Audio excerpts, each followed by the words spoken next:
education is our class for today. Civic education, and this is civic education for just one. Today we are going to deliberate on civic obligation and fundamental human rights. I'm going to split it into two and we'll take it bit by bit. First we'll take civic obligation. Then thereafter I will tell you fundamental human rights. I did a small chalkboard summary for you. Let us see what civic obligation is. Civic obligation is the act or course of action to which a person is morally or legally bound, a duty or a commitment. Now let me explain. Civic obligation is the act or course of action to which an individual, you as a person, a citizen belonging to a society, it's morally or legally bound. That is to say, the law, you are bounded by law to obey, to be committed, and to perform certain duties. We went further to tell you that obligation, that civic obligation, equally refers to the expectation from citizens in a given society. What does the society expect from you? What are the duties? What are those things that the society wants you to do? Then, it also means the legal or moral responsibility of a citizen. The legal or moral responsibility of a citizen. That's to say, every citizen in a particular state, a particular country, a particular nation is morally bounded or legally bounded by some duties and function. What are you giving to your nation? What are you giving to your society? What does the society requires from you? What are the duties you need to perform as a member belonging to a particular society, a particular nation? That's your civic obligation. What will I do for my nation? What are the duties the nation expects me to carry out?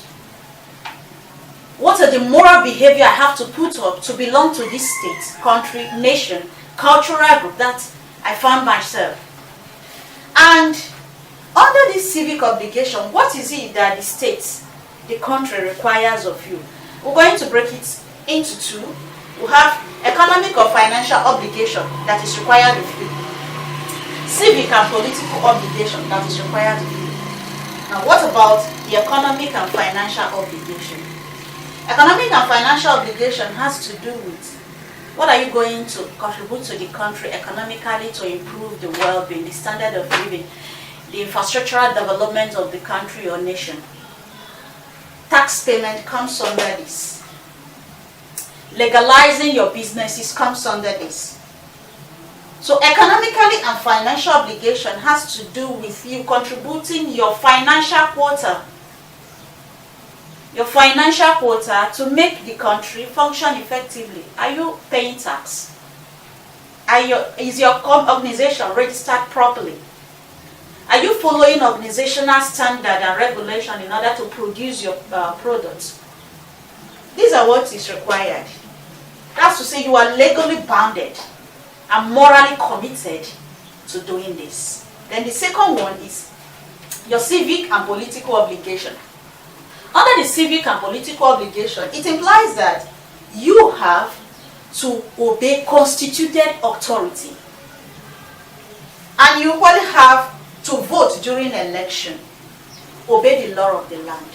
We have constituted authorities, the police, the law enforcement agency that are put in place. Are you obeying them? Are you following direction from them? That's the second, your civic obligation. Civic and political obligation. Civically, what are you doing? Are you obeying the law of the land? If there is a curfew in your environment, don't go out by 7. Do you disobey? The law of the land requires that you have your driver's license and other property well licensed. Are you doing it? Don't commit robbery, theft, embezzlement, and the rest of them. Are you doing it? The law enforcement agency will go after you. Then political, do you vote during election? Do you follow constitutional rights? who is to be voted and who are to be voted for. This is what our civic obligation implies. We've seen civic obligation as the act or course of action to which a person is morally or legally bounded. So legally or morally you are bounded by the law of the land. And we equally told you that civic obligation can be categorized into two different categories.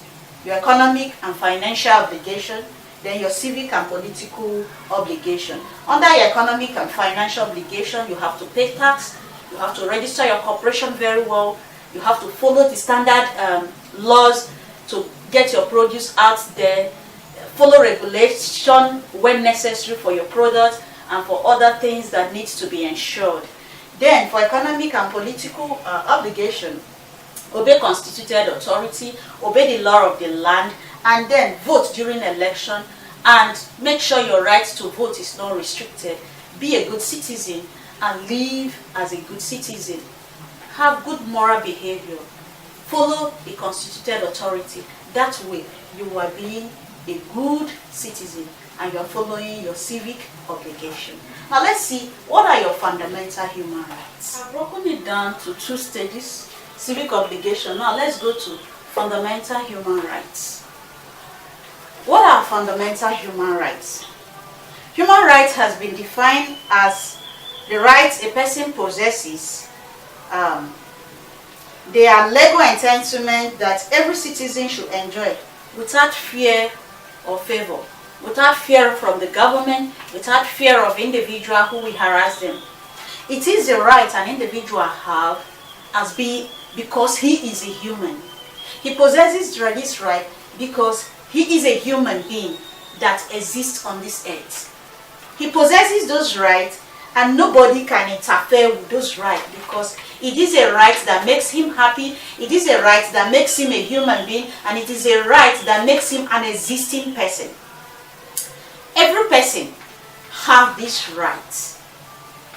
Then there is a difference between fundamental human rights and human rights. Fundamental human rights applies to the right that is put in place by a nation. Then human rights is a right that is globally, worldwide accepted. It is a right that every person that lives in this planet Earth possesses. That is human right. So for fundamental human rights, we're talking about what are those rights that Nigeria as a government have offered you as a citizen. We have 10 itemized in the board. One is right to life, right to personal liability, right to fair hearing, right to private and family life, freedom to assembly, freedom to reside and settle in a place, right to dignity of human person, freedom of speech, freedom of movement, and freedom of religion. The list might not be exhausted. If you lay your hands on other books, you might see other freedom that a citizen enjoys. But for this class, let's deliberate on these 10 rights that every human possesses. Right to life. Every person possesses rights to life. Every human is supposed to live. Unless on certain issues where your right is restricted, maybe you committed murder, theft, or the law has bounded you or restricted you, or the law have authorized for your life to be taken. That's because you went against the law. If you obey the law of the land, you have rights to life. So every human have right to life, and nobody is authorized to take away the life of any person unless the law catches up with you and you have disobeyed the law and you are found wanting, either by hanging or by whichever way the court order have ordered your death. But every individual have the right to live. Rights to personal liability. Nobody is restricted in acquiring his or her property. If you have the money, the means to acquire property, landed property, cars, fixed access, or whatever liability you want to, you are free to acquire it. Nobody is going to restrain you, unless on cases of you embezzling funds to do such. But on a normal ground that you have your money legally, you can acquire it. Nobody restricts you. So this is another human right that you possess.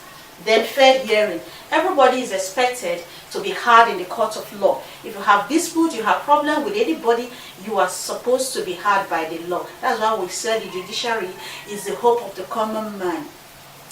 In this area, the law allows you to be heard by a law court and then judgment made on your behalf, either against or in favor of you. So everybody has the right to be heard. You have the right to express your view. Your mouth is not shut to a point. No, you are to express your view. Rights to private and family life. Nobody is supposed to interfere with your family life. You want to go procreate, go ahead, procreate. You have your private life to live. Nobody is supposed to tap into your communication system. Nobody is supposed to eardrop into your personal life, your personal calls, or whatever you are doing personally. Nobody is supposed to interfere. Sometimes our law enforcement agency, they go wrong here. They just barge into people's homes, start searching. Unless the law restricts you or you are bounded by law, you committed a crime. But in case of no crime committed and nothing has been done, you are not supposed to. Everybody have the right to his own private life and family life. Then freedom to assembly. You can party, you can hold group meeting, indoor meeting, outdoor meeting, carry out different social talks. Freedom of assembly. You can assemble and have whatever your point of view is expressed out.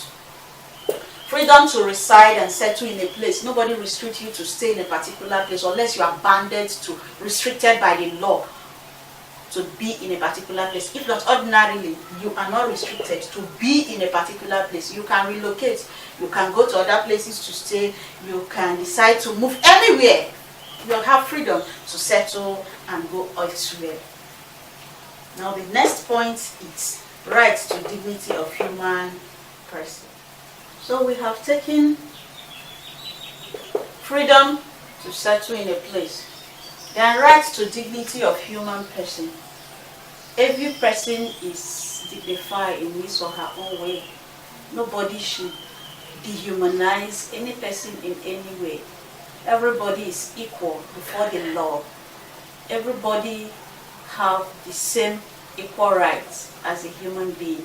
And so every human being has to be dignified. Unless in cases where you have passed your boundaries of law, you've gone against the law of the land, that you are dehumanized. Your dignity is taken away from you.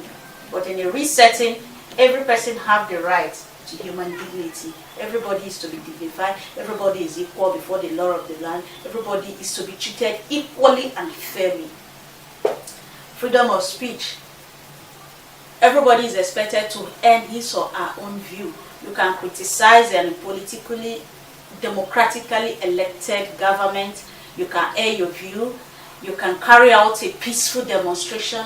You can talk and be heard. And you can speak when it is necessary. You don't just talk to put yourself in trouble. Even if you have freedom of speech, use your speech in the right and correct way. Then freedom of movement. Nobody restricts your movements. Wherever you want to go to, you go to, provided you are not breaking the law of the land. If there is coffee, hold on to the law of the land. But when there is no coffee, no law bounding you to be restricted to a prison or confined to a restricted area, you are free to move anywhere, travel anywhere. Nobody restricts you unless you are bounded by law to be restricted and your restriction is placed, or restriction is placed on you. Then, freedom of religion.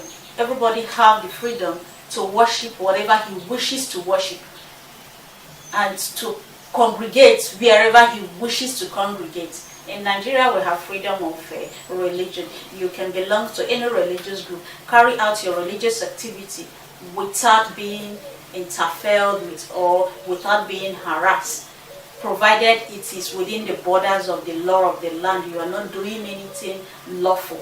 Everything you are doing, it's within the borders of law. So we have seen the fundamental human rights. I've told you that human rights has to do with globally what the right of an individual is. And fundamental human right has to do with the right a nation puts in place to protect its citizens. And I told you that every human being has his own right to live Every human being has his own rights. Nobody restricts such a person.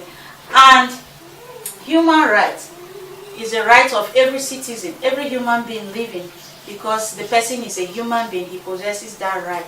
That right makes him to be happy, makes him to dwell in the society, makes him to belong to a nation. So this is a right that you possess as a person. And then we told you that we have 10 itemized human rights, fundamental human rights you possess as a Nigerian: right to life, right to personal liability, right to fair hearing, right to private and family life, freedom of assembly, freedom to reside and settle in a place, right to dignity of human person, freedom of speech, freedom of movement, and freedom of religion. So this is what we have covered today in our class. We've talked about civic obligation. That was the first section we had, and then we'll have fundamental human rights. So all of these are what we have covered in our civic class for today. Please go over the video, understand it, and know the rights you possess as a human being. When we meet in our next class, we'll take other topics. Thank you for dropping by. Subscribe if you have not subscribed. Share our videos. Tell others about us. Tell others we offer educational stuff here and they can learn from it. We open this channel so that you can learn and relearn. We are bringing learning to your home so that you can learn at the comfort of your home. You can learn on the move. Everywhere you are, you can learn. Thank you for being in our community. We love you and we want you to learn more. Always watch our videos. Always watch and rewatch so that it's embedded in you. Thank you very much. Always give me a comment below the comment box so that I know how you feel about the class. If there are areas you want us to improve, we will do that. If there are areas you want us to cover, tell me areas you want us to cover. Until we meet next time, thank you for being here. Love you.